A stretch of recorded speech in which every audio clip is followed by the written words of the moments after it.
Hello everyone, welcome back to Screamers. I am here in the studio with Jessie and Honor and we have a lot of football to cover, so shall we get into it? Let's do it.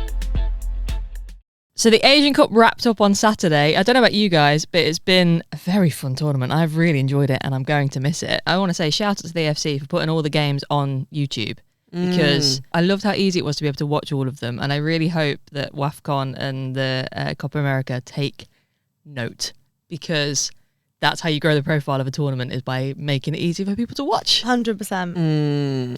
I would love, but it really seems out of reach for those two tournaments. It's so true though, because there's been so much more like Asian Cup fever around fans that I follow and interact with than there has been for AFCON or really any of the other international tournaments. And I think so much of it is because their social media has also been really good, like clipping up all the goals and celebrations and all that kind of thing, and all the kind of mixed zone interviews, as well as putting the games free to air. You're right, it's made a huge difference. And I guess it's like an easier business decision for the AFC because there's so many players who are playing at the Asian Cup who are playing in like Western Europe and the NWSL, so they know there's going to be a bit of an interest in there. True. But I mean, you look at Copa America, there's lots of those players that people know. I mean, us finding a dodgy stream in the middle of the night to watch Marta, like that's exactly. the kind of, there is the appetite for it. So hopefully other competitions take note. But my God, Japan. It is so well deserved. Watching the reaction from that Australia team, they are obviously devastated and heartbroken they didn't win that final. And I do think it's really sad that that kind of golden era of the Australian team hasn't managed to get silverware, and they are kind of aging, they should be aging out, a lot of them now. Take note. And I do think that is like a massive shame and like really gutting that they couldn't get something to kind of symbolise that era. But having said that, Japan have just been absolutely unstoppable in this tournament. I mean, they've conceded one goal in the entire tournament, and that came in the semi-finals.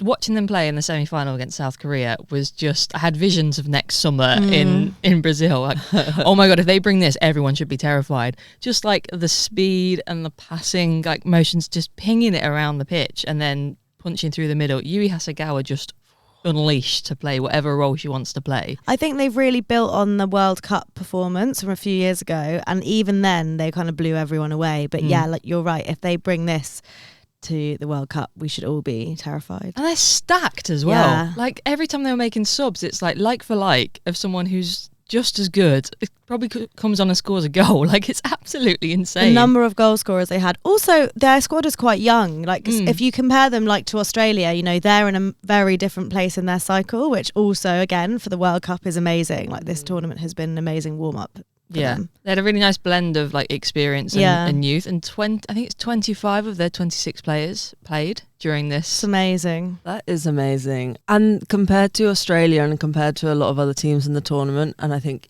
in standards of international football in general, they look so well coached, which I think is very interesting. The combination of the talent that they have, the experience they have, a lot of players playing at a really high level, and then to be like so defensively solid, well coached. They know like everything that they're doing, but it also isn't super formulaic. Like, they're so creative as well. So it just makes them like really fun to watch. And then you have amazing goals pop up out of nowhere, and it's like, okay, this team like can actually do everything. Yeah, because I think Australia weren't that. I mean, obviously they made this big thing about their vibe and like it's a home tournament and all that kind of thing, but it wasn't that creative, it wasn't that exciting, and I think they suffered because of that. Because you compare them to Japan, they looked so well drilled, but also players like Hasegawa, even Maika, like so many of them obviously were given the kind of support to be creative and have those moments of magic, and that just didn't seem to be happening with Australia. They were sort of grinding out results in like, you know, relying on Alana Kennedy of all players. Like, I don't know, I think because of all of that, Japan felt like they were really going somewhere, whereas Australia felt more like they were really just digging their heels in. Yeah, trying to hold on. And I think you could tell that in the way that both teams came out for the final. Japan didn't come out quite as on the front foot as they did against South Korea in the semis. And Australia were clearly trying to hold on to the ball to stop them from playing that game. And it lasted about 12 minutes, I think, before Japan sort of were like, no, okay, we're going to play our way now. And Australia looked good on the transition. That they had a couple of really good moments of like a real quick 1-2 punch up the right wing, and Sam Kerr was getting opportunities down the right wing, but that's not where you want Sam Kerr. No. You don't want her being No. your wide player. No. It's just they couldn't get the players they needed to be in the right places. And like Gori was pushing up so far, she was basically in forward line. It meant there was no one in the middle to like win that ball back. Yeah. Do you think they're expecting this to be relatively the squad that they're going to take to the World Cup? I'd have to assume so because it's only a year away. Yeah, that's true. There might be one or two changing over, but I reckon after the World Cup there'll be a lot of these names depart. It's a shame because it does feel like this was kind of the last opportunity for them to really go out and try and win something. Well, it's interesting because I think, Steph Catley posted something on Instagram about, looking around the faces of these are like the girls I grew up with and the girls I've come through with. And it does feel like it could be a real difficult one for some of them to take. And I was thinking, God, they looked devastated. I mean, there's being disappointed at the end of a tournament and then there's being like gut punch devastated. yeah, I think because they've been on. It's not funny. It was. I actually found it really sad. Like, I'm a huge fan of a lot of those players, and it was really sad to see them so upset. They've been on this journey for a while, and maybe you could argue they have been almost punching above their weight. They definitely did at the World Cup. Yeah, and I think it's maybe. It's a thing with Spurs that we talk about this season, isn't it? Yeah. It's like they are slightly ahead of where they might be on their journey, and then it gives you slightly inflated expectations, and then actually when you encounter a sort of reality check, as brutal as that sounds, it's just even worse. Yeah. I just wonder what impact it will have for the teams those players are going back to. You think like teams, like the positive energy of having like trophy winners coming back to your club for clubs like Spurs and Liverpool and City, minus Mary Fowler, but like City have a lot of players in the Japan team. But players like Steph Catley and Caitlin Ford going back to Arsenal.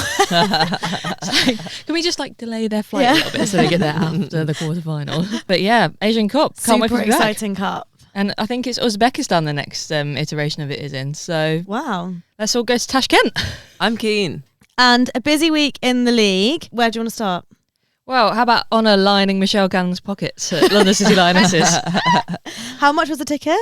I don't want to talk about it. This was crazy. So I had heard that LCL were like, they give out like 95% of their tickets for free or something like that, which fair enough. Like they've got to build a fan base somehow, or maybe look like they're trying to build a fan base somehow. And then I was just going to stay at home and watch some footy. And then it was a beautiful day. I was going to southeast London anyway. And I just thought, fine, I'll go. And I couldn't resist a trip to a new ground. So got to see the Den in all its controversy, which was lots of fun. But I arrived, strolled up to the box office and bought my ticket. Do you want the home end or the away end? I said, yeah, I'll sit in the home end. £18. Whoa. That's obscene. I was expecting it to be like a tenner max. Yeah. Whoa, considering they give them away for free. Did you say, are there any free tickets left? Well, no, I think they give them all out in advance to try and get people to come. Like, they give if loads you're already there, you may to as well schools pay, and like blah, blah, blah. How were they going to build a fan base if that's the entry point? Yeah. Well, do you think it was more expensive because it was at the Den? maybe. Yeah. I don't know. I don't think so. I think I saw something about them usually having like £16 tickets or something. But I will say you are paying for that amazing brass band who I did hear again. Yeah, Sassy Brass. To be fair, you have to pay musicians, so You do have to pay musicians. And there was a lot of such high quality. A lot of entertainment as well as the Sassy Brass. There was like all sorts of stuff going on before. I have to say they did a good job of it. They put like a fun day on. Maybe I was swayed by the sunshine because it was like sun was out, there's food trucks everywhere, loads of families. I think they're going through that kind of same journey that Spurs went through a couple of years ago, where they're going for the family friendly and they're having the band. Because do you remember the dancers and and then Spurs also had a brass band, because I remember last season at Spurs Liverpool, some of the Liverpool lads chanting, "You can stick your giant brass band up your ass." So maybe they're on the Spurs journey. But yeah, giving out free scarves as well on the seat. So obviously I've brought one for you guys for our memorabilia collection. And no more money in Kang's pocket for that because it was free, although it is kind of a piece of shit. It's probably made in one of her factories anyway. She probably owns like the whole production process. God, that's actually so grim to think about. But it was, I have to say, it was a great day, Yeah. and it was a really fun game. First half, I was like sat kind of slightly on my own, and I was like, oh, this is brilliant. Not too much going on around me. And then probably 5 minutes into the half, there's like 15 girls walking up the stairs towards me and like swarming me, sitting behind me. And I was like, oh no. Bless them. They'd been mascots for Chelsea. And one was like, I walked out with Lauren James. That's really cute. That's really cute. But then they started bonking me on the head with those blow-up things that you bash together. Oh, the bang bang sticks. The bang bang sticks. I was getting bonked. They were dropping them on the floor. I was handing them back. I was getting kneed in the back, squealed in my ears. Barely got to watch the game. You just adopted a pack of 15-year-olds. I did have to move at half-time. Sorry, girlies. They were very fun, but they were like, that's the time! Go on, Hannah Hampton! My favourite thing about this is we've talked about this game for 5-10 minutes now, not actually mentioned the match. I feel like it was just indicative of the game. It was about the vibe. A very unique vibe. It'd be fun to go to a game at Hayes Lane and see how it matches the vibe. Yeah, I will probably want to go and compare it, because also there were a lot of people there supporting London City Lionesses. Okay. There were a lot of Chelsea fans as well, but yeah. It was interesting how they are obviously building something, but I just don't know how or who. Also, I guess they are a local team for a significant group of people. Yeah, absolutely. And then they are quite far from the other teams, the ground. Anyway, the football. Really fun game. I think Chelsea in the first half looked pretty comfortable, but there was always the feeling that LCL could score. When Aggie Beaver-Jones missed the chance to put Chelsea 2-0 ahead, then it kind of felt like, okay, this 1-0 that Chelsea are on is very precarious. And you just felt like LCL could score on the counter at any second. And then in the second half, LCL had just loads of the ball. They were just going at Chelsea. Chelsea looked terrified.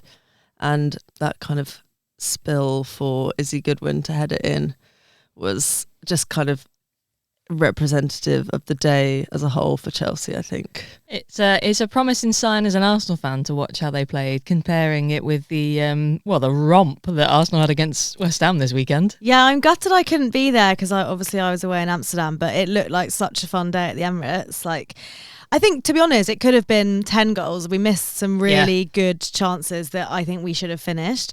A few off the crossbar and some just wide. But we really had the measure of the West Ham defence. And I think actually they were pretty lucky that it was 5-0, not 10-0. It's kind of wild in a game that they lost 5-0 to say Kinga Shemik actually had a decent game. Yeah. She made some incredible saves. She really did. I thought Nystrom was pretty good, but apart from that, I thought the West Ham defence was carved up quite easily by Arsenal, unfortunately. Oh God, yeah. It was just they were having fun. They were just picking them apart. Yeah. Some of the balls they were playing through, like just so audacious. They just knew that no one was going to get to them. Yeah. I think Kelly's goal that she poached on a mistake and then the ball just went through two defenders. It's just that kind of thing. Yeah, it shouldn't be that easy. Marino was saying after the game about West Ham, we just need to pay more attention. Though in games like this, we just need to pay more attention. I mean, it's just a case of paying more attention. I was like, I think there might be things other than paying attention, but that would help. But I think that Nystrom tackle on Stina Blackstenius, yeah, exactly. That was incredible. It was. And as someone who's, nominated a save for Screamer of the Week before, I did see that and think, that's quite a good tackle. But yeah, it was just, West Ham just looked like they weren't there. No, exactly. And from an Arsenal point of view, it's great to see players like Chloe Kelly, Beth Mead playing with that kind of confidence when we're going into this Champions League quarter final midweek. I thought Smilla Holmberg was working really nicely. Some nice team goals. I thought it looked good. I think we're in a good space at the moment. We're just kind of getting it done. I'm starting to feel more confident about us being in the top 3 finish, if not second. I don't know what you guys think, but looking at the results from the midweek WSL games and this weekend's games, I think the race for third is going to be Chelsea and Man U. Yeah, that's how I feel, especially looking forward at the rest of the fixtures. I mean, Man U still need to play Chelsea and Man City. So Man City and Chelsea still have a sort of a sort of top 4 game. We don't have any.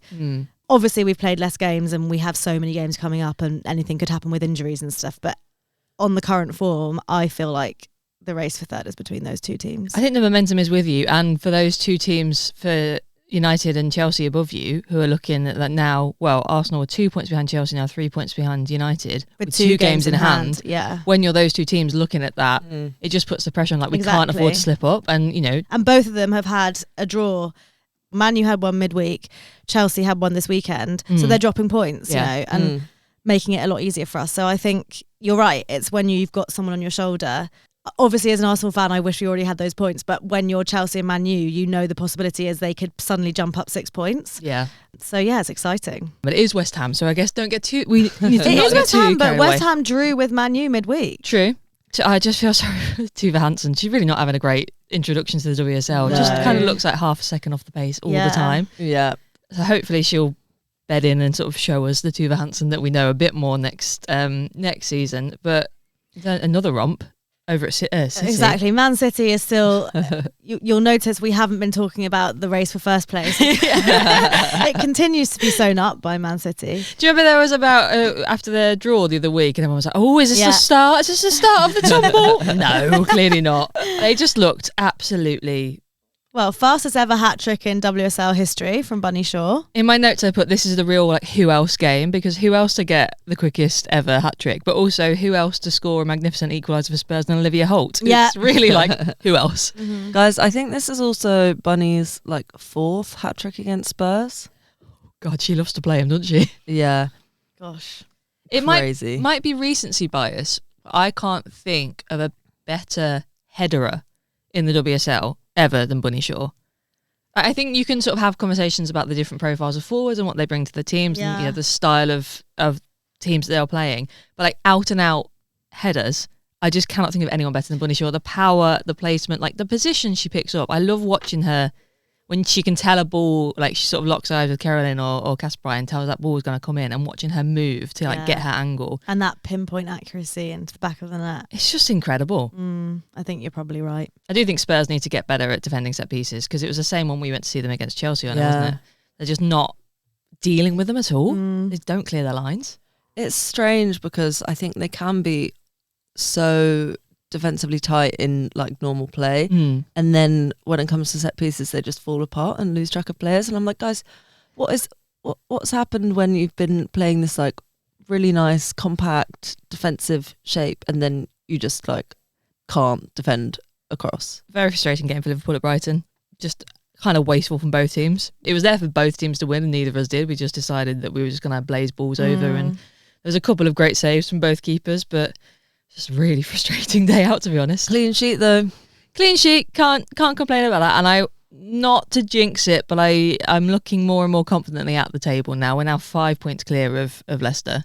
So I would like to think there's not going to be a mad turn of events in the last 5 games. No, I mean, I just can't see Leicester doing anything, even with the shooting power of Alicia Lehmann now. Yeah. She was buzzing after that goal though. Yeah. Fair play, she looked absolutely thrilled. And it was a brilliant pullback from Hannah Kane to set it up. But then Aston Villa just remembered that they were there to play football in the second half. Yeah, exactly. And some big games this week coming up. We have just touched on them, but we have, of course, the Champions League quarterfinals. We are all going to be at the Emirates tonight, if you're listening on release day, for the first leg of Arsenal-Chelsea. We were just talking about it off mic before we started recording. Probably better for Maya that it was off mic. She's just I don't know, you want to recount your super confident take going in? No, well, I was just saying Chelsea are in my opinion, the worst opponent we could have got in the quarterfinals. Not necessarily because they're the hardest to beat, but it's just, as an Arsenal fan, the most stressful because of the rivalry. In a way, if we'd had Barcelona, I could have just put the whole thing to bed and just thought, do you know what? We won it last year. Yeah. I mean, Done it's interesting because Chelsea is, probably the worst team for you to get, but they're probably in the worst form at the moment. So, a bit like a wounded animal though, aren't they, at that point? I feel like that's when you cannot count Chelsea out, because then one or two of them will just take a star turn and decide that... Yeah, I was saying one or two. We knew exactly what I meant. But we'll just decide, now I'm going to make this my game, and you will have absolutely nothing to say about it. I think as long as Lucy Bronze, if she's able to play. She'll have to be, because I don't think Ellie Carpenter will be back yet, will she? No. They're not going to be back. I should have said as well on it looks like Caitlin Ford's on her way back. lucky you. But the other Aussies aren't. Oh. But Chloe Sawi, 17 years old, started for Chelsea in the WSL on Saturday, and she played incredibly well. So I think Lionesses star of the future, guys. Nice. What's your prediction for the match then?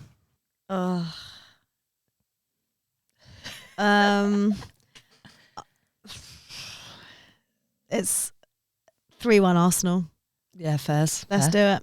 If I look at the current form and how we've performed previously at the Emirates against Chelsea and the confidence the team has at the moment, like, that shouldn't be impossible. No, as long as you take the right socks, I think you'll be fine. Don't remind me of that game. And then we've got the North London derby on Saturday. Yeah, it's derby day at the weekend. We've got Merseyside derby, Manchester derby, North London derby. It's exciting. West Ham and London City Lionesses. That's stretch. That's a kind of derby. That's a like East and South East London derby. So who do we think is going to get each derby? I'm going to go Arsenal, Man City, Liverpool, London City Lionesses. I reckon West Ham could redeem themselves against London City Jessie's Lionesses. face when you just said that. Shock. I think London City Lionesses could batter. Oh, sorry. I mean, I'm not going off logic here. I'm just going off like The lingering feelings a of positivity. a bounce back, Fumes. maybe a draw there. You know, I could see a stinky draw. I'm going to go for Liverpool as well. Yeah, I think if we can get over this hiccup with scoring, I think we should be outplaying Everton. Although they're on a bounce at the minute. So That's true. they've been playing much better over the past few matches, but I still back us. Please. And I think City are going to blow United away. Especially with United playing Bayern Munich on Wednesday night. That is going to be a tough game for them. Yeah, that is a horrible 3 games. Bayern Munich, Man City, Bayern Munich. Oh, not. Oh my God, my sympathies, Man United.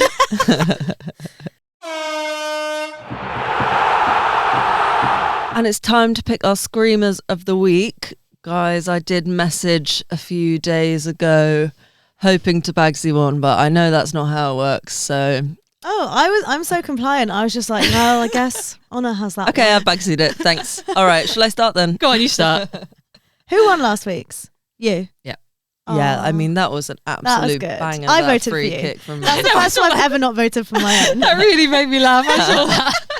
I'm a woman of my word. You're a bigger person than I am. Yeah, I think you're right. Manisha's goal was just gorgeous. Did you not vote for it? No, I didn't. I voted for myself. It's automatic now. I'm like, I can't even think about it. It's just like, my pick. Tap through. My name. Don't even watch the goal. But I think the goal that was on everyone's mind as the screamer of the week, and we definitely got a few messages about it as it was happening, was Micah Hamano's cup-winning strike for Japan against Australia in the Asian Cup final. Really gorgeous. It just came out of nowhere. It was Like, fantastic. The ball landed at her feet, and less than a second later it was in the back of the net. It seemed like she didn't need any time to set it up, compose herself. She just was like, yeah, I'm going to score this, and it's going to be a screamer. And you know what? She hasn't been having a great season. Like, not being played at Chelsea, going to Spurs, not immediately slotting into that team. It's so nice to see her play with that kind of excitement and energy and vibes. Like, it's so, yeah, just really added to it as well. Well, Anna, if you're listening, you can safely down tools. You don't need to run riot after the message we got on Instagram saying that she would run riot if none of us picked that Hamano goal. Maya, what are you picking? Since I can't have Micah Hamano, I'm going to go for Chloe Kelly's rocket from outside the box. Nice. In the sun at the Emirates. Just big vibes at the Emirates, and I'm here for it. And I'm happy to see Chloe Kelly on fire. She's playing such a good game at the moment. Yeah, sorry, Chloe Kelly hat-trick, like, Yeah. where did that come from? I'm torn between 3 goals. I'm really going to miss the Asian Cup because it's just been a surfeit of I forgot we could have looked at the semi-finals. Yeah, so I stand by Chloe Kelly though, whatever. fair. There was a Hamano goal in the semi-final as well, which was fantastic from a really tight angle. And there was Korea's goal in that match as well from Chae Rim was also brilliant. But I think I'm going to go for Angie Beard in the Uzbekistan versus Philippines. It was like the World Cup playoff. Philippines won 2-0, so they're going to the World Cup next summer. So but exciting. Angie Beard, it's this incredible big cross played in from the right hand side, and no one is tracking her run as she comes in behind the defenders, and then she just takes like flying leap and just sort of volleys it mid-air. Like, I have no idea why she did that. No one's tracking her run. She probably could have just stood still and waited for the ball to come down to her, but it was just this like action kick in mid-air to send it flying past the keeper. It was so fun. What a goal to open the scoring. So yeah, we will put the clips of those up on Instagram. You can take a look. We won't. We'll just automatically vote for our own. And then you can vote on Instagram and on Spotify for your Screamer of the Week. It's that time of year when our new favourite thing in the world has been announced. Another venue for World Sevens. Last year we had Estoril in the lead up to the Champions League final. Then we had Fort Lauderdale in Florida. Mm-hmm. And now World Sevens football is coming to London. Woo! Which is so exciting for us as World Sevens super fans.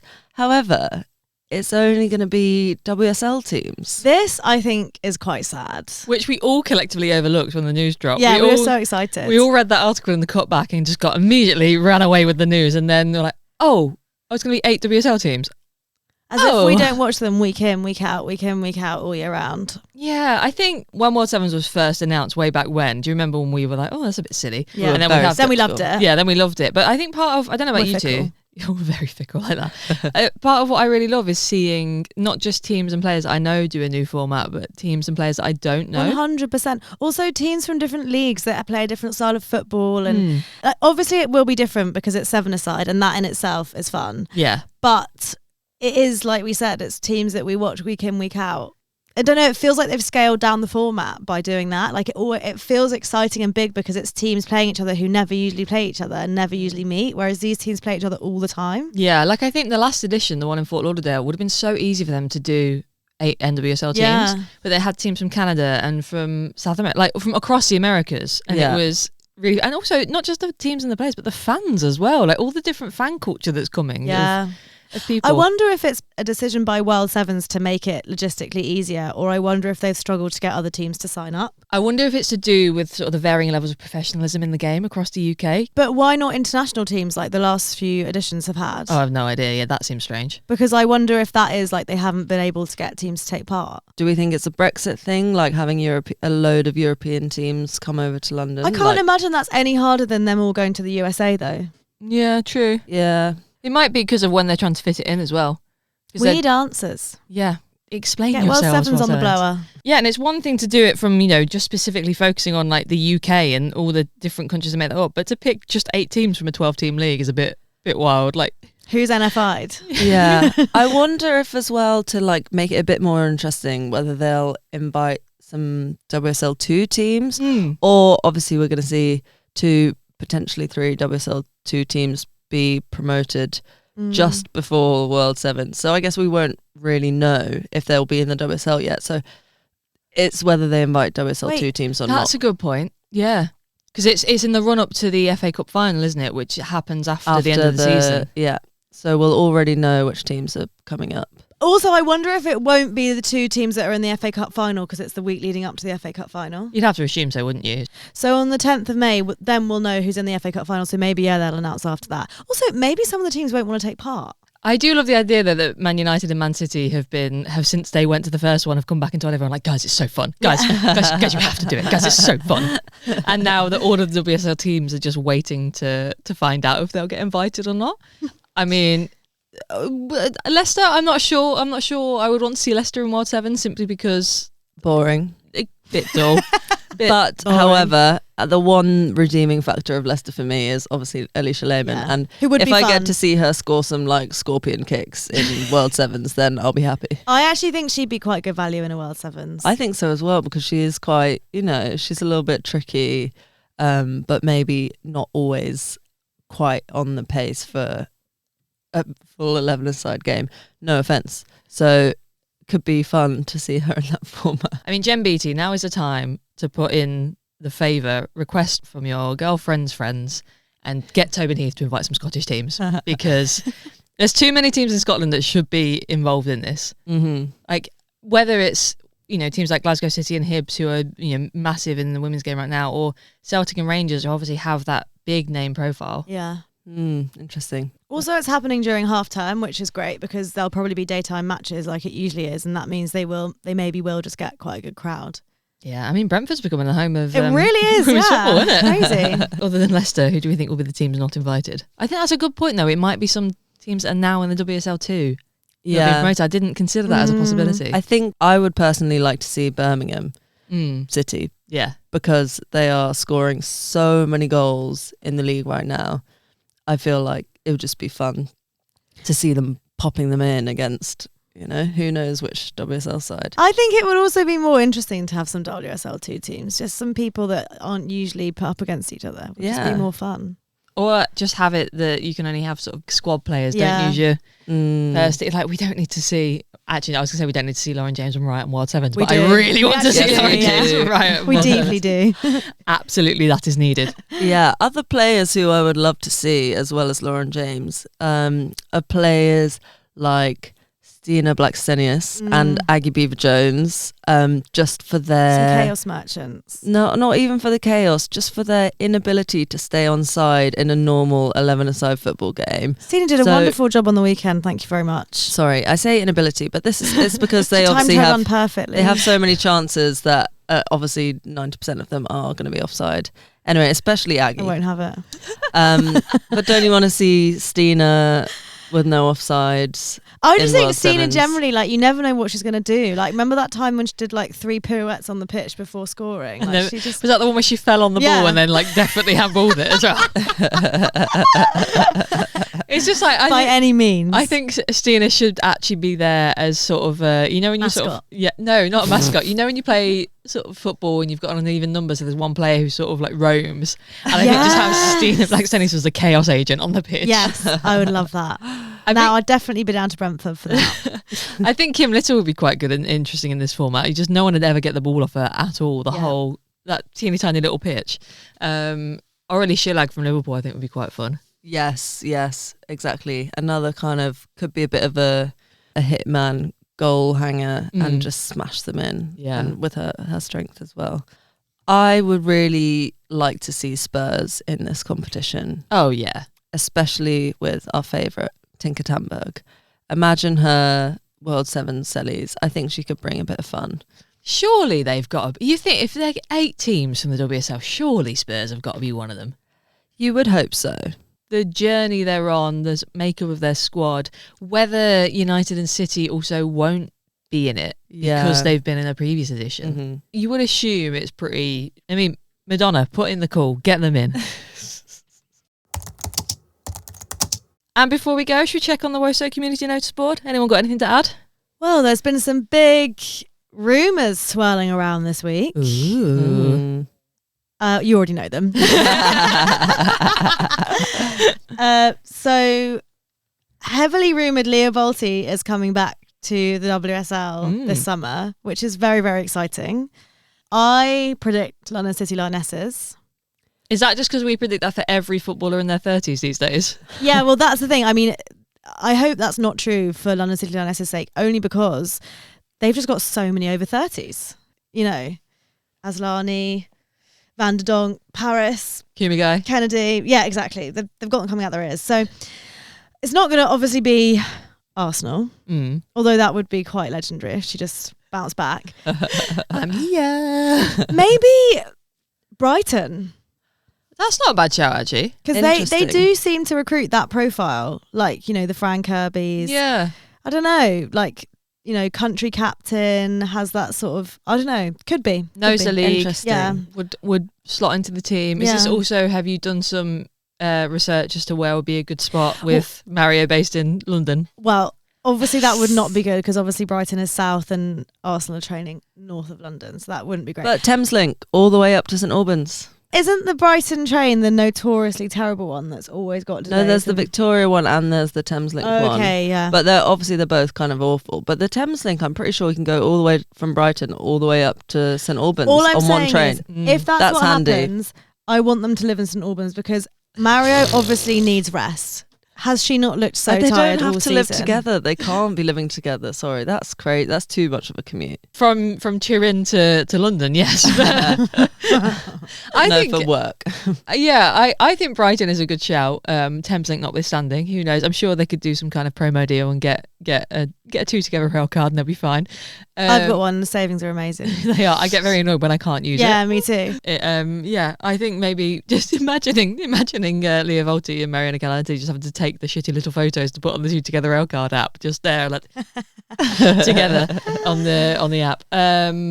Brighton would be a good shout. I mean, I think there's lots of clubs that would benefit from someone like her. Me too. I heard a lot of rumours swirling around in the winter transfer window that Man United wanted her and she wanted to come back to the WSL. So I wonder if they'll still be interested. Yeah, I mean, that would seem to go against they seem to have pivoted more to signing youth, like younger players, haven't they, recently, United?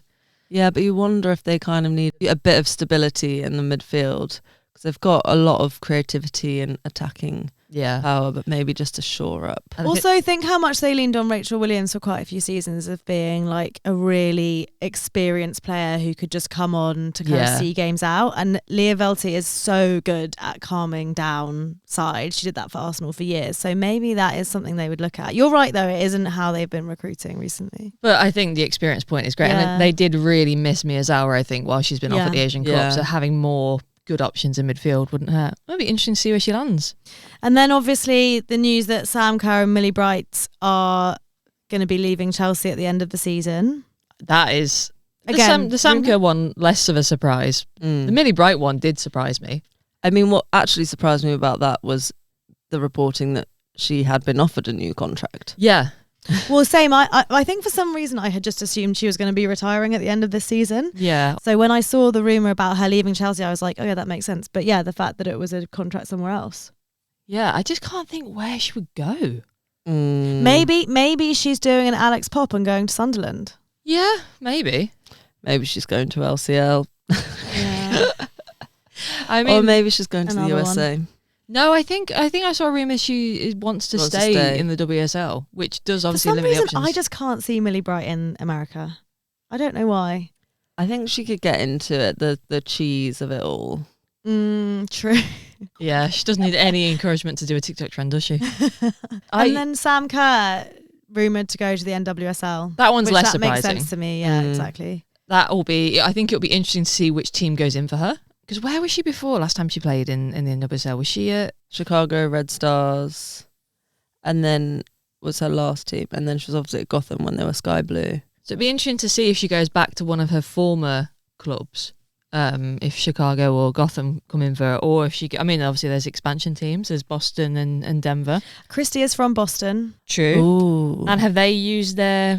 I can't remember what it's called. Very important player. What's the stupid rule? Yeah. Created for Trinity Rodman. Not that I've seen. Not the Rodman rule, whatever we're meant to actually call it. Someone's going to be using very important player. I think is it highly important? It's like hip. It's highly high impact. Isn't it high impact player? Hip. For the kids. You'd have to assume she would qualify under that. I think also fans in the NWSL have always talked about Sam Kerr going back to the NWSL because she's never won the NWSL, as if that's something that every player has to do, which is so stupid. But they will be happy going to get annoyed at you. Yeah. I just remember reading it a few years ago being like, she doesn't care. Yeah. She wants to win the Champions League. Yeah, exactly. Did you see the news about the new coaching requirements that are being brought in effective immediately? Yeah, that is amazing. It is amazing, but I am surprised they're bringing it in with less than a year to go of a World Cup cycle. Well, totally. I think it's like I've never seen a rule get enforced so quickly. That's such a huge shift. So countries now have to add or have a minimum of 2 women on their coaching staff, including either the head coach or the assistant head coach. Starting, I think the first tournament it's going to be enforced in is the Under-20s World Cup in September. So it's quite quick for some. It's quite quick, especially as there's been so much conversation about how there aren't enough female coaches and people aren't being trained to be coaches, and like it's giving shortage. Yeah. I just can't imagine it really affecting many teams though that will have to make a big change. Like from the coaching team, like most teams will surely have one woman member of staff on it anyway. I think that it's the fact that it's all through the age levels as well. So, and it's got to be either a head coach or an assistant. It's one of those, it's like a really good change, but I think it's been brought in quite, well, abruptly. And there was a thing, I think if countries and national FAs struggle to do that, then FIFA will step in and help. You know, well, what does that mean? Yeah, it kind of doesn't allow it to happen in a sustainable way where like people can be trained up enough to actually warrant that role, and it's just going to be like people are just going to get stuck into the role without being ready for it, maybe, because we have talked a lot about how, you know, there aren't enough pathways for female coaches, which means that then, or how these things sometimes work is that then people who are the naysayers can then be like, see, it doesn't work. Yeah. And it's like, well, no, because you rushed it and then people couldn't do it properly in every case. I mean, Serena Wiegman inspiring a whole new generation of coaches cannot come soon enough, really. Yeah. Speaking of coaches, there was one other bit of news that I saw which blew my mind, with US Soccer revealing their accounts effectively for the last year. Because I remember when Emma Hayes was hired as the head coach for the US women's national team, there was a big deal made at the time. Obviously, equal pay has been a big conversation for the US national team anyway, but that Emma Hayes was going to be paid at the same as the men's head coach at the time, Greg Berhalter. And the accounts that have been published have shown that agreement did not apply to Pochettino, because in the 9 months or something that he has served, he has been, if you combine his like base pay and bonuses, been paid something like $6 million in comparison to Emma Hayes' 1.6 million or something. Oh, that's so bad. So that wasn't worth the paper it was written on, really, was it? That is all for Screamers this week, but come back next week when we've got Champions League, quarterfinals and WSL to go through. So see how Maya's faring. But until then, follow us across Instagram, TikTok and YouTube at screamers_pod. Or if you want, you can drop us an email at screamerspod@gmail.com. And please follow, rate and review us wherever you're listening to us right now so we can reach even more women's football fans. Bye. bye.